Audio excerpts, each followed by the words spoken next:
చేస్తానని దైవసాక్షిగా ప్రమాణం చేస్తున్నాను. అరుణ గారికి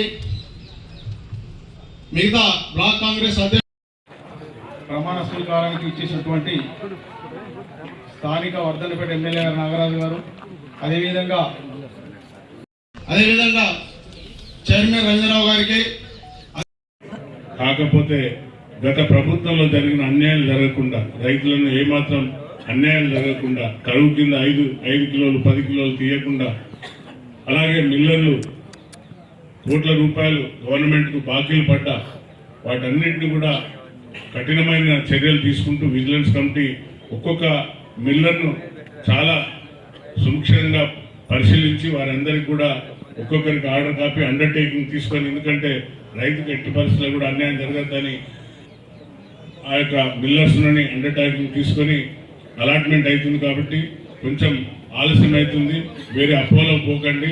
ఎందుకంటే మిల్లర్ల సంగతి తెలుసు మనకు. అక్కడ పోయినాక మళ్ళీ మన ధాన్యం నుండి తరుగున్నది లేక దుబ్బ ఉన్నదని ఏదో విధంగా అడ్డంకులు పెడతారని విజిలెన్స్ కమిటీ అధికారులను అందరినీ కూడా ఎప్పటికప్పుడు అప్రమత్తం చేస్తున్నది. అతి త్వరలో మొత్తం ధాన్యాన్ని కూడా మీరందరూ కూడా కృషి చేసి రైతుల పక్షాన్ని నిలబడి రైతుల కోరికలు నెరవేర్చే విధంగా, రైతులకు ఉన్నటువంటి సమస్యలను పరిష్కారం చేసే విధంగా మరి అక్కడ మాకు ఇక్కడ మీకు కూడా ఇస్తారు. ఎందుకంటే ఇక్కడ ఒక అనకొండని మీరు మా పోలీస్ అన్న పంపించిండు, అక్కడ కూసరు వెళ్ళి మేము పంపించినాం. మరి అక్కడ పంపించిన వాళ్ళు ఇక్కడికి వస్తుండ్రంట. అప్పుడు ఒకటే ప్రచారంలో బాగా చెప్పినాం, అక్కడ తరిమి కొడితే పర్వతగిరిలో పడాలని. మరి పర్వతగిరి వాళ్ళు మమ్మల్ని తిట్టుకుంటారని అనుకున్నాం అప్పటికే.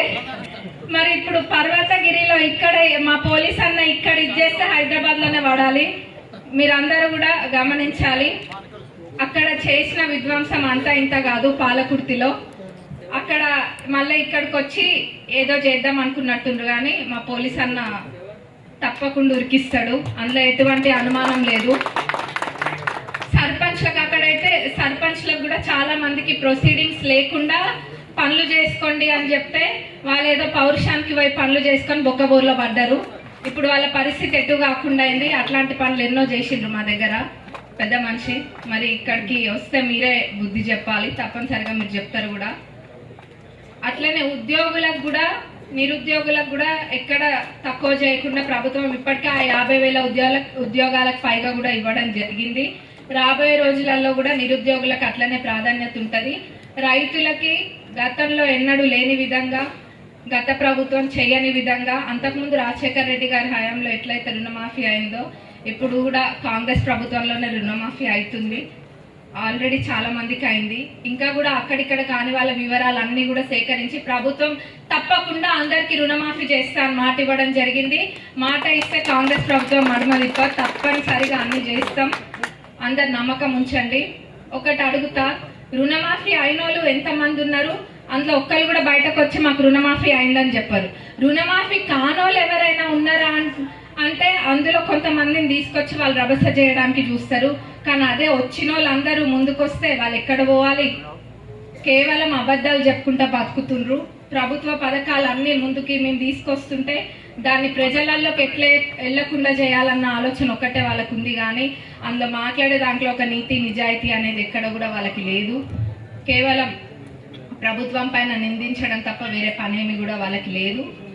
అట్లనే కార్యకర్తలు అందరూ ఇక్కడ కూర్చున్న కార్యకర్తలు అందరూ కష్టపడితేనే, ఆ రోజు కాంగ్రెస్ కార్యకర్తలు అందరూ ఒక సైనికులై పనిచేస్తేనే ఈరోజు మేము ఎమ్మెల్యేలుగా గెలిచి ఇక్కడ ఉన్నాం. దాన్ని మేము ఎవరం కూడా మర్చిపోము. మరి మేము గెలిచినాం. నెక్స్ట్ రాబోయే స్థానిక ఎన్నికలు, దానికి మీరందరూ ఐక్యత ఎప్పుడు కూడా అలర్ట్ ఉండండి. దేవేంద్ర చెప్పినట్టుగా మళ్ళీ ఈ యొక్క లోకల్ బాడీ ఎలక్షన్ లో మన అత్యంత మెజార్టీతో మన అందరినీ ఎవరికైతే టికెట్లు ఆశించున్నారో వాళ్ళని గెలిపించుకునేవలసిన బాధ్యత కూడా మన పైన ఉంటుంది. కాబట్టి మీరు